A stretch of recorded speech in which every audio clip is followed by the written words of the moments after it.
Just Talk Wrestling kali ini gue mau bahas, sorry. Kabel belibet banget. Nah, Just Talk Wrestling kali ini gue mau bahas soal review dari WWE Backlash yang gue udah feeling kalau ini bakal jadi salah satu pay per view yang oke. Sambil nonton UFC ini gue takutnya ini TV gue kena ini nih copyright di YouTube-nya nanti, mudah-mudahan enggak ya.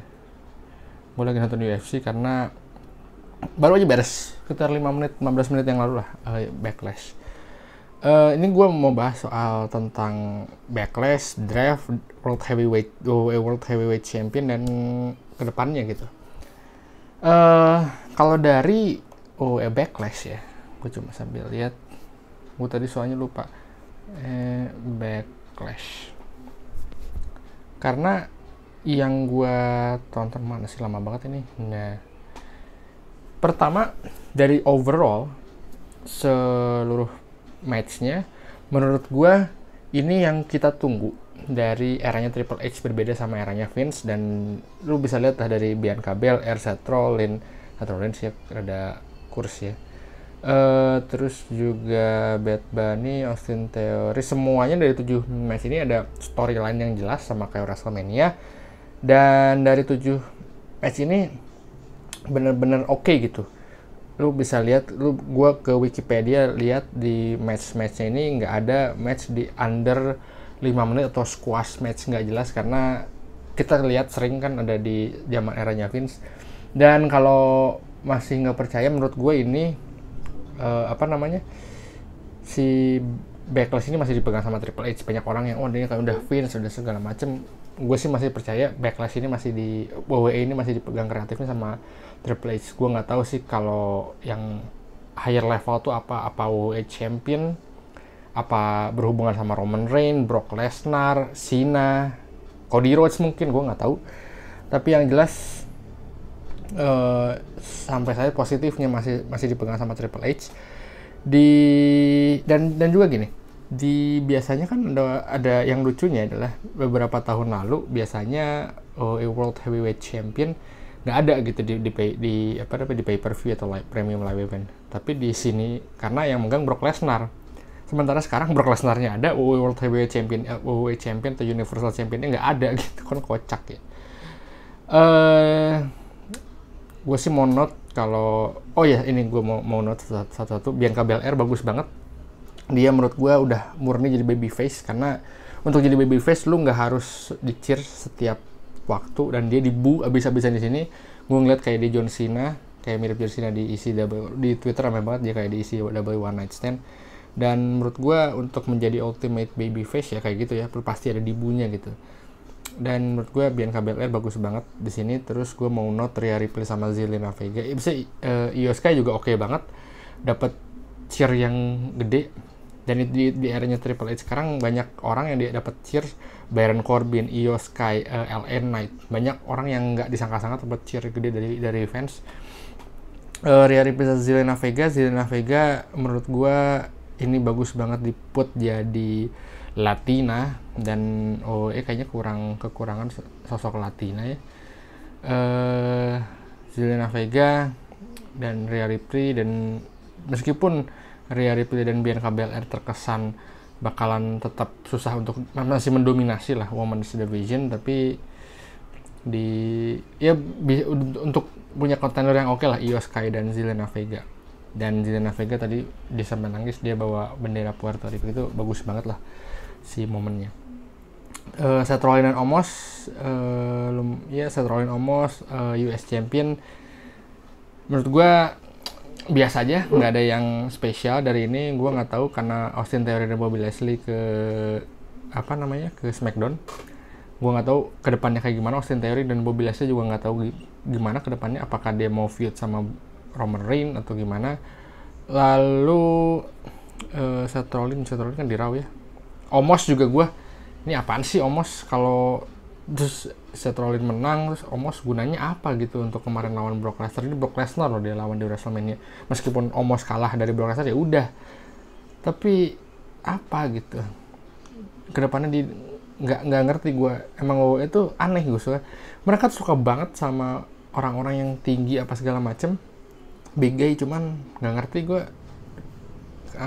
naruh spotlight buat Omos kayak gini. Terus gue kira main event itu bakal Bad Bunny lawan Damian Priest, hanya saja ternyata bukan. Main eventnya Cody Rhodes sama Brock Lesnar. Gue bahas itu dulu ya. Ini spoiler, Cody Rhodes menang, Brock Lesnar. Ini gue udah feeling kayak gini karena kalau misalnya Cody Rhodes dikalahin sama Brock Lesnar, momentum sayang banget. Momentum Cody Rhodes lagi hot-hotnya, dan ini mirip kayak 2012 John Cena Extreme Rules lawan Brock Lesnar. Jadi di ini Brock Lesnar udah dominasi, dan kalahnya juga kalah yang bukan licik ya, cerdik gitulah. Kalah cerdik ya. Buat oke lah buat dua-duanya ya, buat Brock Lesnar dan buat Cody Rhodes. Brock Lesnar juga nggak kelihatan lemah. Cody Rhodes juga oke gitu, dapat menang. Bloodline lawan Matt Riddle Kevin Owens, ini menurut gue udah mulai kehilangan arah untuk Bloodline feud sama Sami Zayn dan teman-temannya. Menurut gue emang makanya mereka di split, dan ya Sami Zayn dan Kevin Owens di Raw. Kayaknya Sami Zayn dan Kevin Owens harus punya feud baru. Sementara Bloodline ini yang lagi seru, solo mulai di-push sama Triple H, dan Jimmy Uso juga mulai ada storyline sama Bloodline. Gue feeling Jey Uso bakalan singles lagi, jadi bakal serunya di situ gitu. Jadi kemarin kan kalau misalnya, dan gue sangat setuju ya kalau misalnya Roman Reigns ngedrop title ke Jey Uso, karena wah seru banget kayaknya. Kayak bisa kalau kayak gitu semua shock gitu, anjir, dari Cody Rhodes, Edge, Daniel Bryan, Cesaro, Seth Rollins, Brock Lesnar, Logan Paul, ada banyak orang itu malah di drop title-nya ke Jey Uso gitu. Nggak tahu lah ke depannya. Dan ini menurut gue yang steal the show, Bad Bunny lawan Damian Priest. Gue heran kenapa ini bukan main event. Ini main event worthy banget, dan ditaruhnya di pertandingan kelima dari 7 pertandingan gitu. Ini bisa di co-main event, dan gue kira tuh Bad Bunny dan Damian Priest itu co-main event ya, sebelum Cody Rhodes sama Brock Lesnar. Ternyata dia di pertandingan kelima, dan aneh aja gitu gue kenapa nggak naruh ini di main event sekalian. Dari segi alur matchnya menurut gue oke banget, udah kelihatan ya, ini kayak WrestleMania celebrity match yang alur flow-nya tuh ada match pertama, terus nanti ada para cameo lah dalam tanda kutipnya, Rey Mysterio, Judgment Day, Carlito, Savio Vega, LWO gitu. Jadi seru lah di pertandingan di match ini. Dan si Bad Bunny juga, dan ini ya kayak selebriti sebelumnya, Logan Paul, Pat McAfee, dan Bad Bunny itu jadi untuk punya match di singles match lagi di ini, menurut gue udah cukup oke gitu, sama kayak Logan Paul dan Pat McAfee. Dia bisa gitu, nggak cuma artis, rapper atau aktor juga yang jadi pro wrestling kayak David Arquette, tapi dia bener-bener into sana dan benar-benar jadi pro wrestler gitu. Jadi oke. Ini sayang banget gue jadi nggak jadi main event. Hanya yang mau gue note, WWE tuh kayaknya udah harusnya lebih keluar lagi untuk premium live event. Sekarang kan dari setahunan kemarin WWE itu cuma di Amerika, terus Saudi gitu. Dan Saudi juga kayak nggak jelas. Ngejelasin gini, mereka tuh nggak punya sosok hero, Mansur kan, tapi cuma Mansur belum begitu wah banget kan, nggak sekelas kayak Zelina Vega atau Bad Bunny kayak gitu belum jadi top star lah di WWE-nya kan. WWE tuh terus ada Montreal, ada Sami Zayn, terus Puerto Rico ada Bad Bunny, Damian Priest Puerto Rican by the way, ada Zelina Vega yang Latina, terus waktu kemarin di Clash of Castle ada Drew McIntyre di mana nama itu ya, di UK lah. The Sheamus juga kalau di ngejar pasar UK. Menurut gue WWE harusnya bisa melebarkan sayap lagi. Mungkin nextnya di Australia mungkin, dan bukan yang benar-benar premium live event di Australia tuh, karena ada Rhea Ripley, karena ada Bronson Reed, jadi bisa melebar ke sana. Dan gue sangat suka gitu. WWE udah melebarkan sayapnya sampai segitunya, kayak sekarang di Puerto Rico. Dan ini lu bisa lihat di 2005 WWE di Puerto Rico. Aduh, nama eventnya gue lupa. New Year's Revolution, Elimination Chamber, padahal yang gue pernah bilang Elimination Chamber, lu bisa googling lah. Triple H, Randy Orton, Batista, Chris Jericho, Chris Benoit, Edge, referee-nya Shawn Michaels. Tapi crowd-nya, match-nya tuh nggak sebegitunya, beda sama ya Backlash sekarang. Crowd-nya juga beda banget sama kayak sekarang, dan ya beda banget lah dari sekarang. Dan ini sebenarnya nyambung ini gue soal draft itu. Kemarin ada yang salah satu komen ngomong soal draft, katanya tuh, ini draft kok ada free agent-nya ya? Maksud itu kenapa ada free agent-nya apa gimana? Kalau menurut gue ya, free agent itu gue nggak tahu di Indonesia ada apa enggak ya. Kayaknya di Indonesia jarang ada drama. Kalau di Amerika, NBA, NFL itu kan draftnya tuh draft dari yang muda-muda nih, terus naik ke yang senior gitu, yang ini. Di Indonesia tuh jarang banget anak-anak muda terus dikontrak, ada kayak momen draftnya gitu. Nah di sana tuh sering banget ada para youngster ini yang anjir gue nggak dapet draft lah, akhirnya dia pindah ke misalnya basket ya, dia pindah main di Spanyol atau di Cina kayak gitu. Padahal dia cukup oke lah untuk kayak gitu. WWE tuh pengen bikin storyline draft kayak gitu, dan gue lihat dari list draft free agent ini ada Brock Lesnar, ada Omos yang gak jelas juga, terus ada Dolph Ziggler gitu.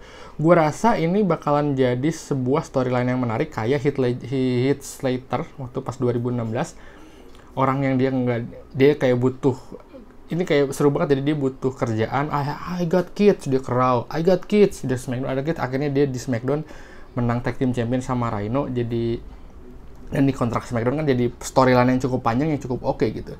Dari si free agent ini menurut gue ada orang kayak Brock Lesnar yang bisa kemana aja. Menurut gue safety-nya kayak gitu. Ada orang yang kayak Dolph Ziggler atau Mustafa Ali mungkin bisa dimasukin storyline kayak gitu. Nanti mereka bisa jatuhnya ke NXT, bisa jatuhnya ke Raw dan SmackDown. Dan gue rasa WWE sangat bisa mengembangkan si free agent itu. Untuk storyline ya, untuk storyline yang kata gue tadi. Apakah nanti orang-orang yang dalam tanda kutip ya orang-orang yang jobber itu bisa gue dong di Raw, di SmackDown gitu. Karena sekarang tuh storyline-nya nggak ada kayak gitunya, karena storyline Raw dan SmackDown tuh gue tuh sangat suka ya yang perbedaan antara Raw dan SmackDown. Yang zaman dulu tuh orang di Raw nggak boleh ke SmackDown juga nggak boleh ke Raw. Original brand itu 2002 nggak boleh sama sekali, SmackDown di SmackDown terus, Raw di Raw terus. Kita tuh terakhir kayak misalnya 2002 itu pertama kali draft, 2004, dari 2002 ke 2004 kita tuh kayak Big Show draft tuh wah jadi bagus banget. Terus kayak pertama kali lihat kayak switch-nya bener-bener kayak misalnya Matt Hardy dari Raw nggak jelas pindah ke SmackDown jadi bagus, Big Show nggak jelas di Raw pindah ke SmackDown jadi bagusnya kayak gitu. Nah gue rasa free agent ini bisa memanfaatkan kayak gitu. Dan gue sih berharap di kedepannya WWE juga selain WWE ngebuat premium live event di kota-kota lain ya, gue berharap WWE juga ngebuat si premium live event atau pay-per-view ini untuk brand eksklusif. Dulu tuh zaman itu Backlash tuh identiknya sama Raw, kesini-sini pas draft 2016 mirip kayak 2016 lah, udah mulai kan tuh ada Shane McMahon, ada Stephanie McMahon, dipisah, ada untuk misalnya Backlash untuk Raw, ini untuk SmackDown, biasanya Royal Rumble sama Survivor Series WrestleMania itu kan untuk umum. Nah, gue sih pengennya tuh balik lagi ke pay-per-view khusus SmackDown, khusus Raw.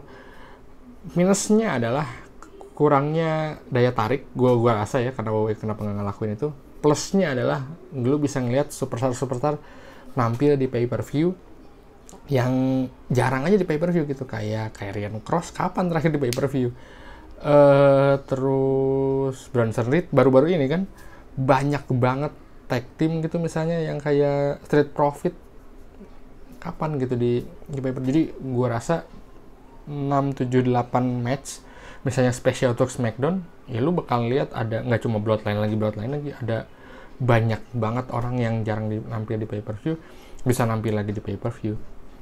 Gitu sih dari gue.